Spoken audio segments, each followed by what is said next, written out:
sapu-sapu kemana? Denasa Joka Kota Nawaja, aku dia mulai tempe sapu. Bye-bye. Bye. Terima kasih sudah hadir di Rumah Terapung Danau Tempe. Boleh kandiak na Danau Tempe sebagai oleh sapu. Tahu siapa tahu tibu ya boleh?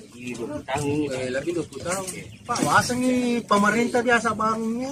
Tanya Pak, tanya pada di materi. Oh, pada di. Beda siapa tahu.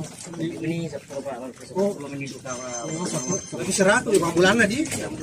Atau maaf nih Pak, saya tahu si wajah aku yang nusuk. Motor. Oh, si motor. Iya, motor itu. Wah, paling apa? Lawa. Boja.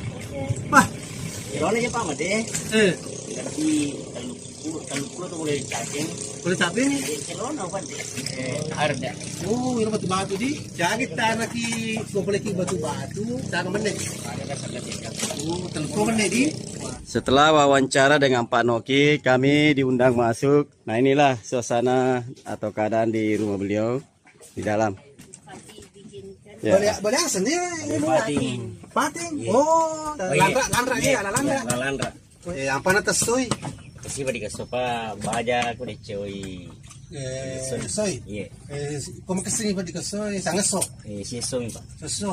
Jadi dia tuh udah kita saya baru di apa petuami? Iya, Pak Tuami. Timbang atau Korer kayak mabilan. oh mabilan. Oh 500 persedi. Iya, lenger mo rupo Pak. Mansane kata si seburuk ya. Oh, seberapa ye? Iya, Pak. Beli 50 sepuh. Oleh-oleh. Iya, sama Pak itu. Nah, ke Fatamana, alhamdulillah. Biasa tuh Pak, buke ye ini. Iya. Itu buat ko apalagi pada dia nalai. Beli dia nala. Tapi dia nggak boleh mulu kah? Oh langka juga tuh, memang itu sih langka beli pulung. Partner bayar mah negara ro dia. Oh dia nak mati. Terima kasih Pak Noki. Sama-sama. Thank you. Terima kasih. Terima kasih. Dan Noki, dari sini boleh ya, lo? Iya. Terima kasih banyak untuk ini di nama perakar pada tadi.